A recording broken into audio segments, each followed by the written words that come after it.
Bonsoir et bienvenue dans ce deuxième épisode de notre série Créatures légendaires. Ce soir, nous quittons les eaux douces de l'Écosse pour nous aventurer au grand large, là où l'océan devient d'un bleu si profond qu'il semble presque noir. Installe-toi confortablement, respire doucement, prends le temps de vider tes pensées et laisse-toi transporter par l'histoire du Kraken. Imagine la scène. Nous sommes au XIIe siècle sur un drakkar en pleine mer du Nord. Le brouillard est épais. Soudain, la mer se met à bouillonner. Les marins de Norvège et d'Islande racontaient qu'une ombre immense surgissait des abysses. Le kraken était si colossal que lorsqu'il flottait, on le confondait parfois avec une île ou un archipel. Les cartographes de l'époque allaient jusqu'à dessiner des îles qui le lendemain avaient disparu. Les premières traces écrites sérieuses apparaissent vers l'an 1180. Plus tard, en 1752, l'évêque Éric Pontoppidan décrit le kraken dans ses ouvrages. À l'époque, on pensait réellement qu'il faisait partie de la faune sauvage de l'océan Arctique. Le mot kraken vient du vieux norrois et désigne quelque chose de tordu ou courbé, évoquant ses tentacules longs et puissants qui s'enroulent lentement autour des mâts en bois qui craquent sous la pression. Mais le plus fascinant reste les preuves laissées sur ses ennemis.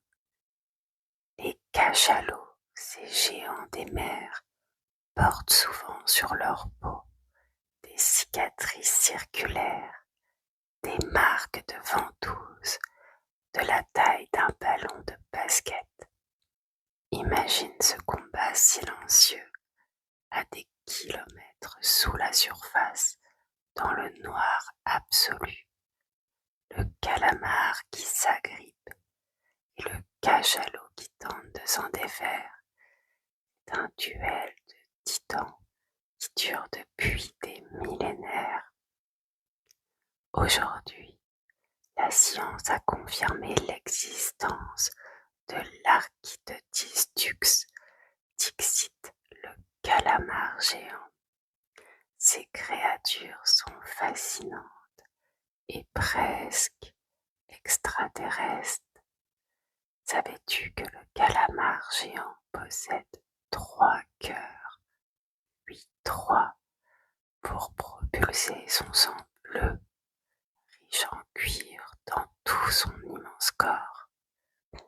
Il possède aussi les plus grands yeux du règne animal, de la taille d'une assiette, pour capter la moindre lueur dans l'obscurité totale des fonds marins. Et leur anatomie est unique. Leur cerveau a la forme d'un donut. Il entoure leur oesophage, ce qui signifie que s'ils avalent une proie trop grosse, cela peut littéralement blesser leur cerveau. Pour en revenir à l'histoire, c'est en 1861, près des Canaries, que l'équipage du navire français l'Alecton a croisé sa route. Ils ont tenté de capturer la bête, mais n'ont ramené qu'un morceau de queue de 20 kilos. C'est cette preuve matérielle qui a prouvé que les marins ne mentaient pas. Cette rencontre a d'ailleurs inspiré Jules Verne pour son célèbre calamar géant dans 20 000 lieues sous les mers. Ce n'est qu'en 2004 que des chercheurs japonais ont enfin réussi à photographier un spécimen vivant, révélant une créature au reflet d'argent et d'or, flottant paisiblement dans le vide de l'océan. L'océan est si vaste et ses profondeurs si peu explorées qu'il reste encore de la place pour le mystère.